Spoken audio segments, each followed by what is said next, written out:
Welcome to King Said So, Africa's one land, one language, one currency, one army on King Said So. Africans can unite. Your Pan-Africanist podcast. Enjoy. Thank you very much. I think it was a wrong decision to accept this 5 o'clock engagement, because I'm looking at the time now is 5 to 7. But I'll try and be brief with the hope that I'm dealing with educated people who, in their own space and time, will go through the EFF. You gave them copies. The EFF manifesto is the only manifesto that goes into detail of how this will be done and when and all of that. So, my brother, what I'm saying now, I said this when I was, to be safe, president of COSAS, Congress of South African Students. I demanded free education. I demanded stopping of corporal punishment. I demanded that all kids must get school books and textbooks for free. I demanded that we should have people who are qualified to lead our schools, not on the basis of their proximity to SADU, but on the basis of their qualification. And COSAS was related to the ANC. It's not a structure of the ANC. COSAS, and I don't know why they always make that mistake to think they're a structure of the ANC. They are not a structure of their. They were formed on their own. So I started this battle that I'm talking about today. Then there was no lifestyle that I was pursuing or anything of that sort. I was an activist. I was a political activist. And I grew with these things into the Youth League, where I demanded all of this. I was not doing it because I'm running a political party for you to vote for me to finance my lifestyle. I was not running a political party. I was in a party advocating for this. And we came here in Midrand in 2011, in the biggest conference of the ANC ever held, in the whole of the ANC ever held by the ANC, because that Youth League conference at Galaga was the biggest. That's how much we had mobilized the youth of South Africa and directed them towards the economic freedom in our lifetime. We had a march, a historic march that was never done anywhere. There's never been a protest march for those kilometers, where we marched from Pretoria from Johannesburg to Pretoria to demand jobs and economic emancipation for the people of South Africa. All of that, I was doing it in a party, not because someone must vote for me to be president of South Africa. I was doing it because I believed that if the ANC takes these decisions, then South Africa will change for the better.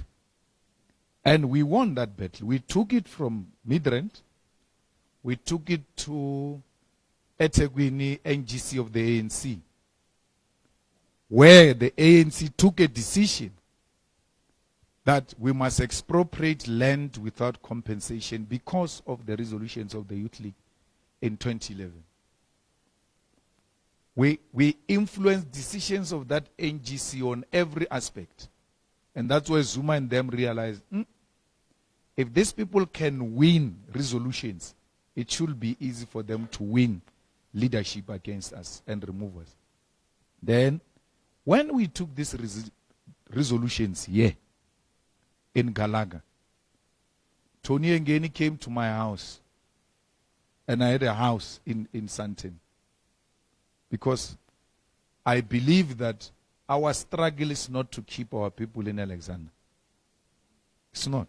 Our struggle is to bring our people Our struggle is to bring our people next to where the resources are, not away from the resources. So, Tony again came to my house and told me, with those resolutions, you are going to be expelled if not killed. And one of those things came to happen. So, the accusation that I do this to finance my lifestyle is necessitated by the fact that you can't falter me politically. And you start splitting hair and trying to find fault with him.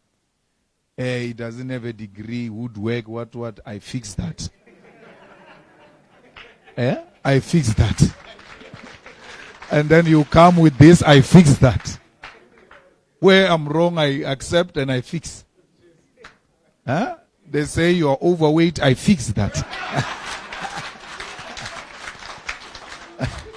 So I have no problem. Because they tried this and that and this and that.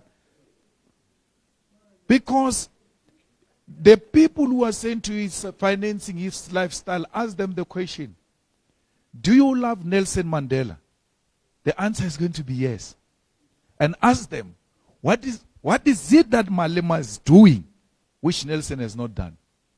Nelson stayed in Houghton from prison. I don't stay in Sandton from prison. Mandela stayed in Houghton from prison. His spokesperson is here. Mandela spokesperson, Carl Niels. Where he got the money to buy the house in Houghton, nobody speaks about that. Nobody speaks about that. I owned the first property in a place called Stark Park. When I was a secretary of the Youth League, provincial secretary, when I came in, I bought a piece of land for 200,000 or so through the bank, financed by the bank because I was working now. And first year, I never wasted time. I knew I've got no appointment with poverty. This I'm going to confront head on and fight. How old was I in the Youth League? I think 26 or so. When I became the Youth League. No, that's the president. In 26, secretary. No. The Youth League president I became when I was 26. 26. 4 years before that. No, 5 years I had served as the Youth League secretary, which is, I was 21, 22 when I became the secretary of the ANC Youth League. Never took my money to alcohol. Took it to my grandmother and looked after my child and looked after myself. With the little I was getting. That's why I explained to you, every little cent must have a meaning. From that time, I knew poverty and I said, I'm not going to live like this. Whatever little I get, I'll make use of it. I owned that property while renting somewhere. After 2-3 years, that property was worth 650,000. Sold it. Stark Park was becoming some fleshy, big place in Polokwane. It still is. Sold it. Paid the bank 650. Paid the 200 of the bank. Remained with 450. Took 400 to go and deposit my house, which was 1 million rent, in Flora Park. And I ate 50,000. Nicely, I enjoyed. I peke swanti ke kwa mata ke. Ke bereki. From there, I worked, serviced that bond. Then bought a house in Sandton when I became the president of the Youth League. Then I was financed by ABSA. The first one was financed by Nedbank.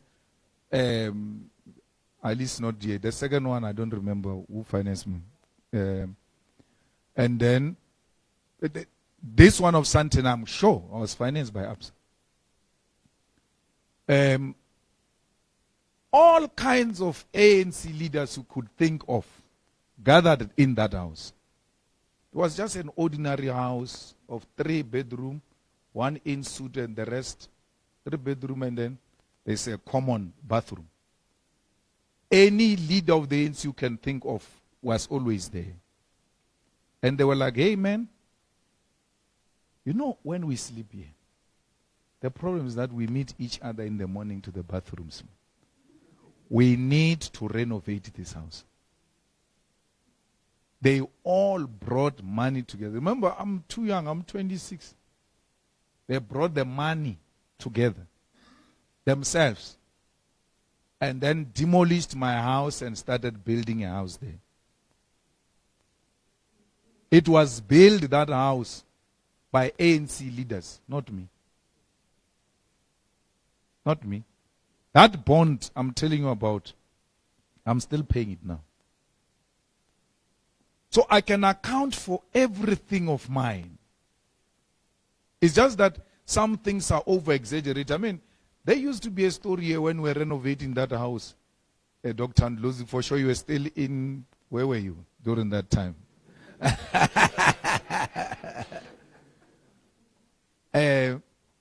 They were saying in that house there is a bunker. And gullible people of South Africa believed that. Believed that. That this guy is building a huge house with a bunker. And this bunker goes this way, is going to come out from the airport. I'm like. Then SARS came. And SARS said, hey, my guy, what is this renovation you are doing? I'm like, huh? It's not me. It's these guys, but they are doing it for you. Whatever happens, it's you who's going to benefit from this. You owe us. I went to the same people. There was no problem. They added those things of penalty and what those who have declared donations. I went to them. I said, you remember that money you brought there to build that house? It's causing me trouble. Here's the tax bill. You must pay. You have to pay. So, these old people around me have always taken care of me. Because I was in the youth league, I was in COSAS, I grew up in the eyes of these guys. So, there's nothing. That's why I speak the way I speak. That's why I do whatever I do, because I'm not scared anyone can come with some skeleton and say, yeah, we finish you off. They tried that when I was a baby. They won't do it now. Now SARS send a letter. I will not miss it by a second. Because I know SARS is a weapon that can be used to destroy you by your political opponents. And because it raises legitimate issues, but it gets used wrongly. You are owing them. SARS will never come saying you don't owe them. If you don't owe them, you owe them. They will come. But why should SARS be so aggressive instead of making you to be compliant? This. No. SARS has got a law. You pay now and argue later. Where will you pay? Where will you get the money? They use that then to destroy you. Because it's pay now, argue later. They destroy you. There will never be an argument later because that is court. That is court. Then they auctioned my house because these guys couldn't raise the money and all of that. Auctioned it live on television. I'm the only person whose houses were auctioned live on television. Trying to humiliate me. Now, after they did that, a person goes and buys that house in public, right? They say, no, he's sent by me. I don't know the guy. And now I start investigating. Why do they say I sent this guy? This guy comes from Seychelles. What a coincidence. They're like, I've never met the guy, he even passed on. Never met him, but no, he was sent by me to go and buy the house. And people believed that this guy can go with 3 million and give this guy to go and buy that house. And people of South Africa are like, no, man. What do you mean? So they tried with all of those things of lifestyle audit. Mashaba says who must do lifestyle audit. SARS conduct lifestyle audit on everyone. They don't even care about whether you agree or not. They just send you a questionnaire and say, yeah, answer all of this. And if you don't make sense, they come for you. So we don't need Mashaba's lifestyle audit. We've got institutional mechanisms already to do that. My brother, the property in Sandton, I'm even shocked you're saying it's owned by Afrikaners, because I thought it was the Jewish people who make the property available in public. You go and make a bid, and then you sign offer to purchase. Once they discover it's you, black men, they cancel and withdraw that thing from advertisement. And then it will circulate like they withdraw it a bit, and then they come back again until there is a right person to buy it. Now you say you've got 10 million, you sign the offer to purchase, they start investigating, they're like, okay, he can get 10 million this one. Remember, these are the people who own banks. They've got access to all our finances. They say, no, you can get 10. No, this is a real owner. But they know you can't afford 60, but no, 60. So what I said about Soweto, they use money to keep racism in property, because they know black people cannot afford. That's why I'm saying, let's take this land. And because this is the idling land, you want to use it. And man, he says, no, you can't until you give me 60 million. We have to take that land, so you come to us and say, this thing makes sense. We say, no, go and build there. There's no problem. This person has got a purpose to use this land for, when you have been idling with this land forever. So the land expropriation is inspired by those things that you guys want to farm, want to be property developers. The land is more expensive than the property itself that stand on that land. I mean, to get a land in Sandton is very difficult, and it's done deliberately through money to keep black people out of Sandton. I don't know. You said the farm is that Mpumalanga? Yeah, I think it's Mpumalanga. So we may want to ask Colin to make a follow-up on this one of pigs, because I'm also in farming. So what they do, in Limpopo, they used to give us the Nguni females, and then maybe 10, and then give you one male, and leave you for a particular period, I think 5 years. After that, they ask for their females back and their male. Then you continue with what came from their females. So there was no paying of anything. They gave you 10 cows, you must bring back 10 cows after 5 years. So they never said, you bring 10 cows back plus money. No, that sounds very dodgy. Because the aim is to enable you to enter farming. Yet you don't have money, so the state is supporting black farmers to be professional farmers, but they need the tools. So you can't give the tools and say, no, I actually borrowed you, pay me. No, it sounds very dodgy. So it's an interesting story that we need to follow up. You know, the president failed that Tintswalo when he said, keep searching for a job. Because the president should have outlined what programs are there. There is this, there is this, there is this. The president doesn't know the plans, because the plans do not exist. How do you say to an old man who says, I want a fridge, buy me a fridge? Say, where were you working? I was working, yeah. Go and tell them to buy you a fridge. Which leader says that? Because the president can't say, I will buy you a fridge. I accept that. But the president will say, Mbuyiseni,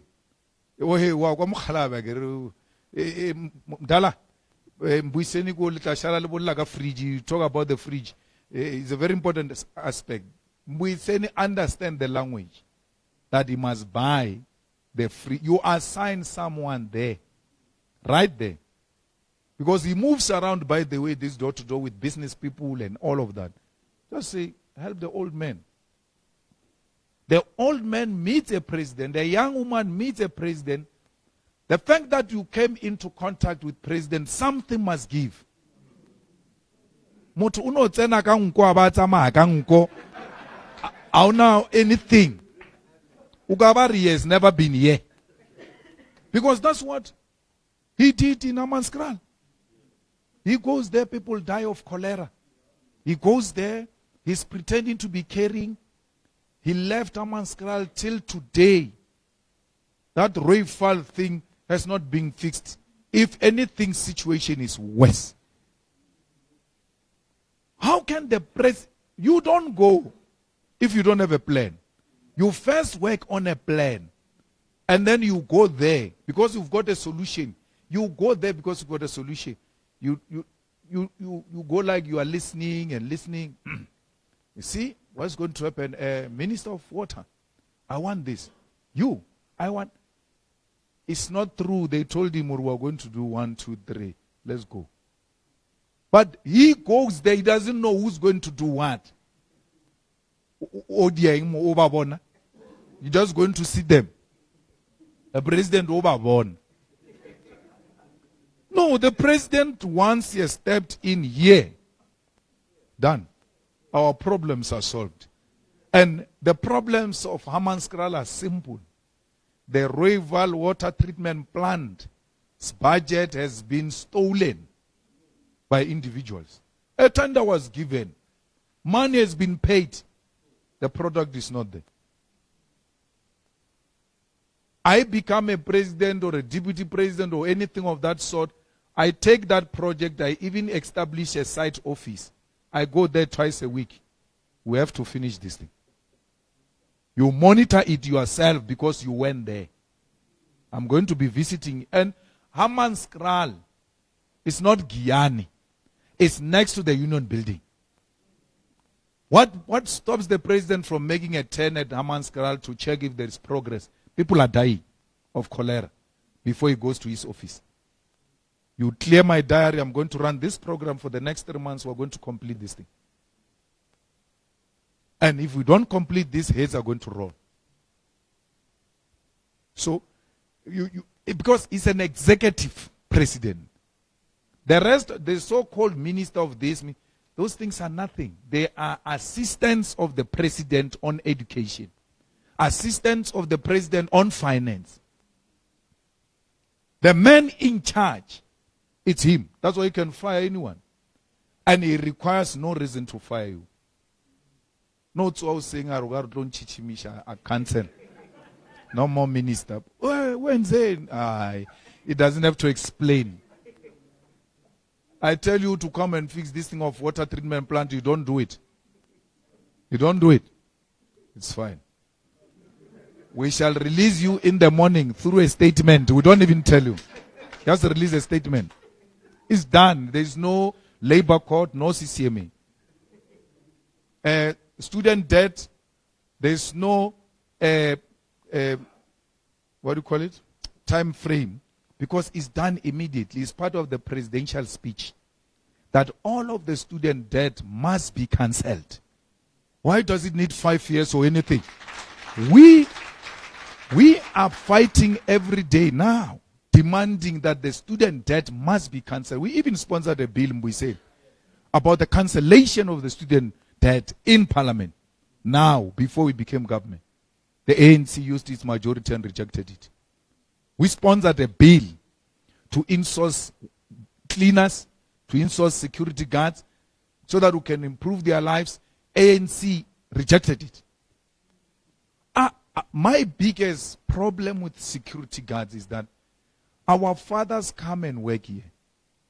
And they work as security guards at the Joburg municipality, at the gate for 30 years. He comes back with nothing. And then Kuala Lumpur, when you come back with nothing, they say, "Bamujile basadi ba mathosa." Kwa makhwe. Bamujile.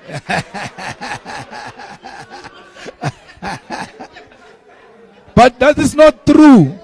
That is not true. The guy has worked at the gate of the municipality for 30 years without a pension fund. Why? Every 3 years a new company comes in.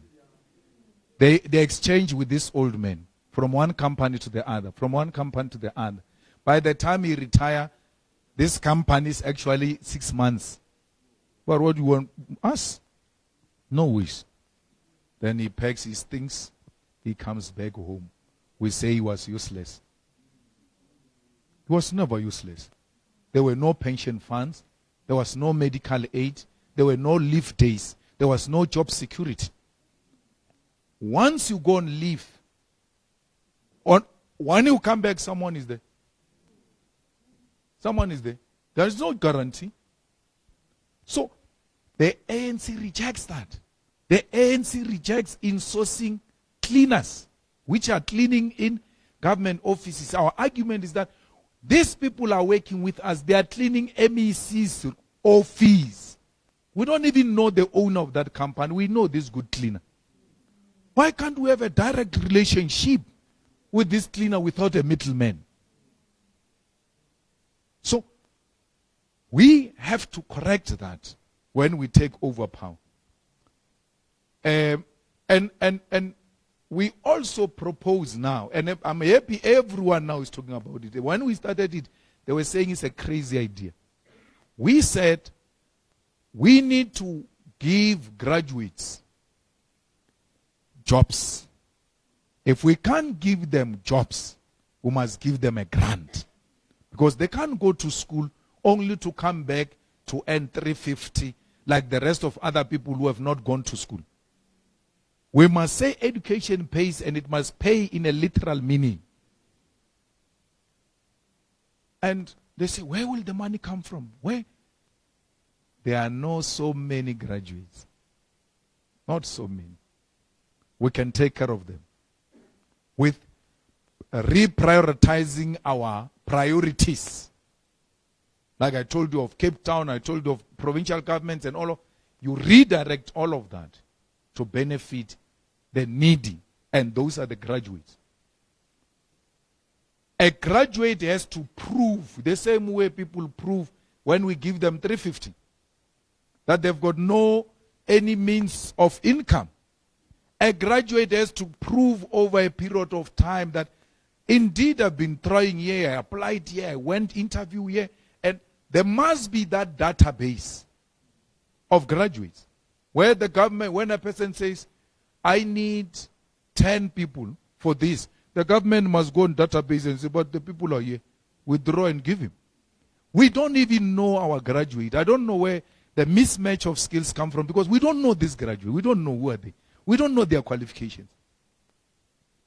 We don't know them. These people, there must be a database. And it must be hosted by that Department of Tulas of Employment. Because his department is supposed to be looking for jobs and placing people. It's useless. I went here at Waterfall the other day at the restaurant where they were saying they are hiring foreigners and what. Hey, let me go and see what's happening. And typical leader of African people, I go there unprepared. The guy says to me, here are the posts, my guy. The people employed here, this is the percentage South Africans oversubscribed. No problem. But he says, I need 10 for all my restaurants. Chefs. I've been advertising. It's not coming through. But I'm happy you're here. If you can give me 10 chefs, I don't even have to interview them. They come from the CIC take. I still haven't submitted.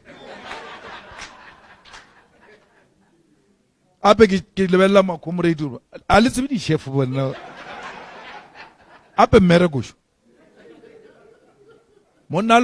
no problem. Give me. I've been advertising.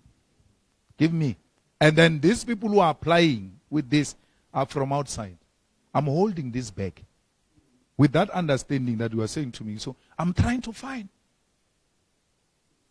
I was supposed to go to the database and find the chefs on the government database where chefs graduate and register there.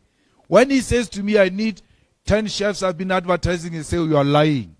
You were supposed to search here. This is where we find our people. There's no such a platform. There's no such a platform of rapists.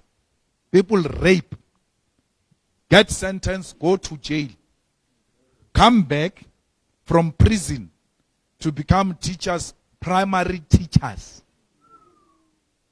Because no one can trace these guys that this is a rapist. Must not be brought anywhere to a girl child. Because once we start doing that, then people know this has got future and serious implications. Whereas your name is in public forever is there. People know the kind of crimes you committed, especially the crime of rape. We cannot issue such a simple database. Simple database. We have a child who goes to a no-fee school. This child goes to university, get NS. When he arrives, primary, no-fee school. Secondary, no-fee school. When he arrives at tertiary, they want registration fee. Throughout, they've been saying you are poor, go to this free school. We even give you a feeding scheme. We even give you food parcels. But what makes it worse is that my mother is a beneficiary of SASSA.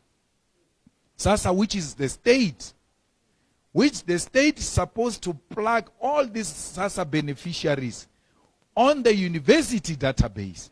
So, because when you arrive there, they want your parents' ID. When they punch it, it must say SASSA beneficiary. Automatically, this child qualifies to come in. But they don't have that data. They don't have a data of patients. You go to a hospital in Tembisa, you've got these allergies, they get identified, no problem. You don't take this medicine, you leave. You go to Val.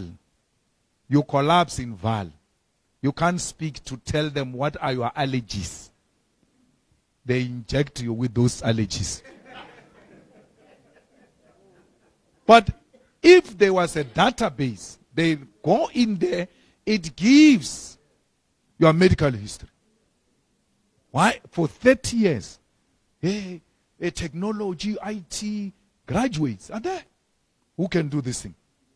But they're not being used because they are eating from the files. No, file this, file that. So, we really need a government of thinkers which is going to appreciate that every graduate must be accounted for. You know what is painful for me is that, at university, when you apply for NSFAS, they say, where's the parents? My father died, this. They say, no, bring the death certificate. How, or we're going to affidavit. How can government not know that my father died when they issued a death certificate? They are the ones who certified my father dead. They come and say, I must prove that he's dead. I must prove that they said he's dead.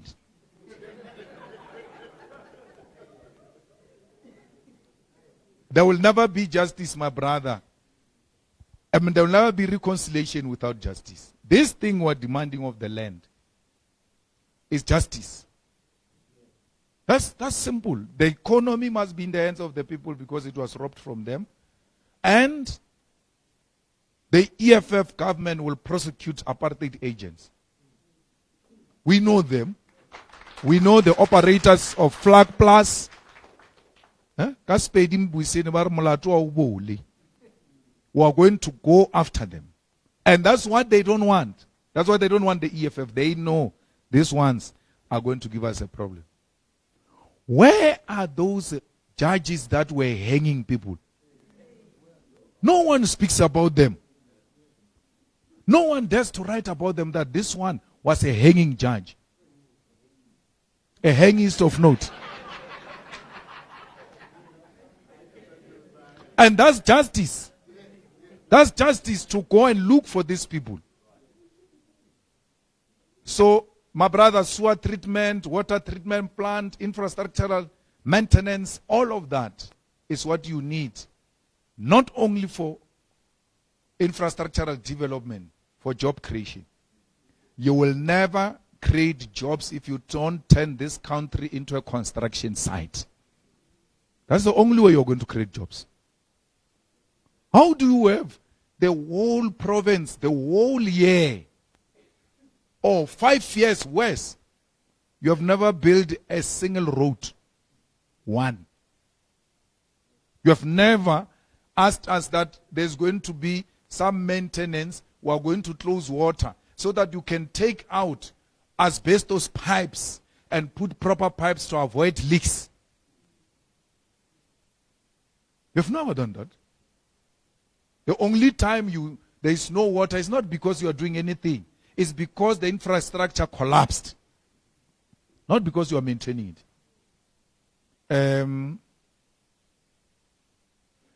BRICS, they don't want us there, by the way. The EFF, when there is any BRICS activity. So even if we say we've got these plans of the youth in terms of BRICS, once you saw a red beret, but not here. So they always excluded, not the BRICS countries, the state of South Africa, which we have to go as part of. They say, no, not these ones. But the BRICS idea is a very good idea that we must support, where we create alternative economies and alternative markets, and we can trade amongst ourselves. And that's where the proper discussion about de-dollarizing can take place.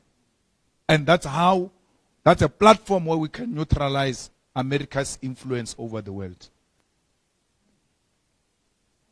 It's unfortunate, the tariffs, we have to charge extremely crazy tariffs for anything that is going to come from outside South Africa if we want to support, in fact, industries in South Africa. If there is an industry like a chicken industry, and you allow AGOA to come and dump chicken in South Africa, then chicken industry will never grow. Since AGOA, our chicken industry closed down. Why? In America, they only eat white meat of the chicken, like chicken breast and this thing that you over celebrate here, say chicken wings. They don't eat those things then. They don't want. Things like chicken wings, including the skin. Now the skin of the chicken gets sold. They don't eat the skin. They don't eat the chicken feet. They don't eat the inside. They don't eat the head. All of that get wrapped and dumped here in South Africa, effectively at no cost because they don't lose anything. They were going to throw them away. So you can buy them for any amount. When you go around saying you are buying pieces of chicken, those are the things from there which they've rejected. They come get sold here. They sell chicken feet. Like, they sell them because they get them close to nothing, and they sell them to us at a lower cost. When you produce chicken here in South Africa, you can't meet that. So we need to relook into that AGOA and say, what are the sectors of the AGOA which are threatening small industries in South Africa which have got potential to create jobs? So we need to charge very high tariffs, get customs to work at the airport so that we avoid these counterfeits that are entering our country and undermining our industrial development. Textile industry in the Western Cape was big, was one of the biggest. Even in my township, we had a factory of producing clothes, textile factory in my own township, which hired a lot of people, closed down. Closed down. We can revive it by not fighting with the Chinese, by saying to them, no problem, when you bring those things to us, you are going to pay so much to get them. No, not you even. The one who's bringing it into our country, the one who's inside our country bringing things from outside, we charge you a crazy tariff interest. So much that when you put a price on that item you brought from outside, it's too expensive. And ours is able to rise. That is the only way. We don't fight with China. We're like, no, we're trading together. It's no problem. Where now you go and buy from China when? With these things of online. When you enter there is no hair which is going to enter there. If we have hair here, we can do those things of hair here. You bring hair. You are going to pay more so that those ones who produce local, they are reasonable and cheap and people buy from them. That's how you support your own industries. So that's how we aim to revive our industries and our textile industry in particular. We have no issue with the Chinese. We have a problem with the people who are in South Africa who buy from China to undermine our own economy. People must be forced to buy South Africa. And that is the only way we are going to make sure we support our own local. SMMEs are close to our heart because those are creators of jobs. The more SMMEs you have, the more receptionists you have, the more this you have, the more messengers you have. There has to be tax incentives for SMMEs because they cannot be charged the same percentage as the mining company, and they are called corporate tax. There has to be a difference between a big industry and a small industry, and we say when you reach this bracket this way, then we can amend you to fall into this other category. But just from when you start, they are here on your neck. You haven't declared. Declare what? I haven't got anything. I didn't get any job the whole year. And SMMEs that goes and business that goes and open their industries and factories in the areas outside Gauteng, there has to be incentives. Because we have to depopulate this place. It's going to become a nightmare very soon. We have to depopulate this place. And you depopulate it by decentralizing the economy. Why would someone want to leave Messina if there is an economic activity in Messina? They will stay there and do their own thing there. So we have to make sure that we decentralize the economy, we bring in efficient public transport. You know, to move from Soweto to Sandton, if you work in Sandton and you stay in Soweto, it will take you 3 hours to come in here. Because there's no reliable public transport and the traffic is jammed. If you go to Soweto during weekends, you will regret why you went there. You can't move. Now, what is so difficult about going to China and say to them, come build a speed train for us there and operate it? We don't want anything from you. We engage in BOT. Build it. Operate it. But after 30 years, transfer it to us. Imagine if we had asked that intervention on our power station in 1994. Those things will be transferred to us this year. Why are you so obsessed? Who's building it? Build it. You want to build it? Build it. Charge them. No problem. We are going to agree on how you go about it. It's okay. There are laws in South Africa and all of that. What is my immediate interest? My immediate interest is to supply my people with a reliable public transport. Then I build a speed train between Johannesburg and Musina. It takes an hour. Remember, Soweto takes 3 hours. Now imagine a speed train from Polokwane drops me in Sandton in 1 hour's time. Lega sambonam, ke bereka from high. Aki chaisha mo ke a speed train ke boela morao. It's safe, it's home, it's cheaper because when I stay here, I run 2 homes. I can run 1 home with a reliable public transport. Why haven't we not built speed train, but we built Gautrain? And Gautrain is not transporting our people. It's even those roads, the way they go, where Gautrain goes, you know, it's not shame. By loading airport, but barna by yaka ekaingi. Barbana mele Gautrain by airport, by a guy airport. Boy a guy airport. But to ba Johannesburg CBD, Soweto. Johannesburg CBD, Soweto. Pitori, Orange Farm, Mamelodi. Go where our people are and give them reliable transport.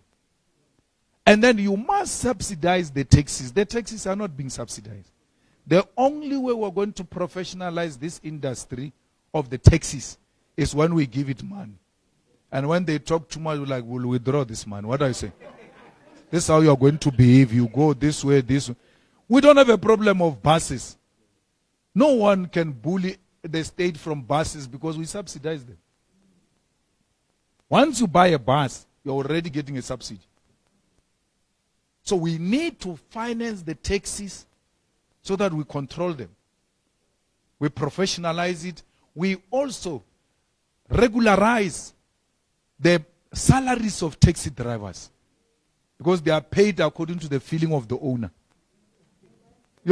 Sometimes they beat them up. You scratched it here. For the next 3 weeks, you are not getting a salary. So we need to regulate the industry so that it also contributes to efficient public transport. And as far as, I wanted to talk about e-tolls. You know, we told you in 2014 that e-tolls must go. Dalimpofu was even a premier candidate here in Gauteng for the EFF. He went demonstrating there. Aro katadi chipijele gam trisa twerin sagar. When the EFF takes over, we're going to cut these things. 10 years ago, the Limpopo went and said these things must fall and fall in a literal way. 10 years after, Panyaza is standing next to the e-tolls with a countdown. Hey, we've worked. But we said this 10 years ago that this is wrong. Because the EFF is 10 years ahead of all of them. They are all tailing behind the EFF. My sister, tourism is another way we're going to create a lot of jobs. How this state is not supporting tourism, I don't understand. Reliable public transport, but equally, we need to support tourism. Tourism, it has got tour guide, it has got a driver, it has got a waiter, it has got a receptionist, it has got cleaners. You know, there are so many jobs that are easily available to our people. Easily, we train them easily, done, let's go. Imagine what tourism can do in Mpumalanga. Kruka is the only rural province where a plane, big plane, goes and lands there, full of white tourists. Full. And then all of them are going to sleep in white homes. hotels, the transport that's not shuttle. That one they use for safari is white. White. Why can't you just say, man, yeah, we're going to get 10 black-owned companies to provide those safari cars? What is that? Because until I give van, there is nothing special about that thing. Give van, they put those steel thing. Sometimes, if you are lucky, there is a sailor when it rains. What is that? Because our people are driving buggies every day. What's special about that? But that is owned by a white man. White men. 10 buggies. Each one of you give us 10. Let they be B&Bs and all of that in White River, in Nelspruit, Hoedspruit, all of those areas where the tourists are going.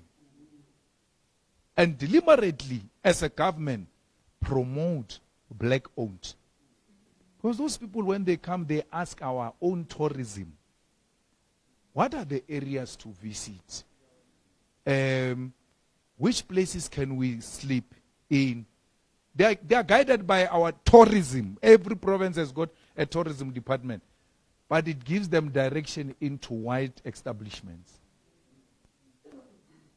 Because no one is there to subsidize you establishing a proper B&B and babysit that dream and make sure this becomes a success. It will succeed in many other places. No, that has to go. The Kruger statue has to go. Like any other apartheid symbol. I mean, we are the only ones that have got a statue in each and every town of an apartheid general. Every town. The people that oppressed us are displayed in public to be celebrated for oppressing us. And we put them there. There is Kruger statue. Is it Kruger in Pretoria? Kruger. We had nice plans to collapse that thing. At night, the ANC had and went to erect a fence there to protect a statue of Kruger. That one of Kruger National Park is a bit difficult because I agree you have to go at night. And that Kruger, there might be those things. You may not even be shot by anyone. The things are waiting for you there. So you can't take that risk. That one we have to remove it officially like we did with Cecil John Rhodes at University of Cape Town. And as far as my brother, it's a mess. We don't even want to go there. EFF manifesto is very clear. Let the money go directly to the institutions of learning. This university, I know how many children it can take. It's my university. It's a state-owned institution. I know. Now, if each student must be financed by 100 rand and there are 10, I'll give you 1,000. Because I know in that university I've got 10. Each allocation is here. Listen to that beautiful argument. Why affording parents are not paying NSFAS for NSFAS to pay university for their children? Affording parents pay directly to the university. Government is paying for me. Why? Government is my parent. Why is government not doing like this private parent who pays directly to the university and pay for Julius Malema? Why? They can't do it because there must be a middleman. And that middleman is related to the Communist Party of Blade Nzimande and finances the Communist Party. And you picked it up correctly. Then there was a mess around this person. No, go. They remove him and then bring him through a back door in a different name to continue the financing of the Communist Party. Now they realize, no, this appointment of this and that is not working. Let's take it directly. Yes, now put it under administration. Because under administration means now he's got control over that money without any due process. Let the university monies be paid directly to universities and not through any other agent. And NSFAS must close down. There's got no role to play, nothing. Treasury must allocate the same way as allocating other departments. These institutions are the departments of the state. Let the state finance them directly. When they take money from Treasury to the Department of Health, they don't give some agent to come and give the Department of Health. Why is it different when it comes to institutions of higher learning? Because these institutions of higher learning are state-owned. Let the state be responsible for that. So our biggest problem with tenders is exactly that. That we've got this middleman all over, even where it is not necessary. I mean, you get a tender advertised to buy toilet paper. Toilet paper. There's a big tender. A 20 rand toilet paper gets sold for 150 rand. If you are lucky. Because it can be 1,000 rand. Yeah, it can be 1,000 rand. If you are lucky, they will give it to you by 150. Otherwise, it can be 1,000 rand. I mean, look at those shacks that Stan Matabata built in Zanin during COVID. Each one of them was costing us what? 500,000 mukuku. And then he went to open the shacks. Those shacks he did during COVID when they were saying they are placing homeless people. Build the shacks.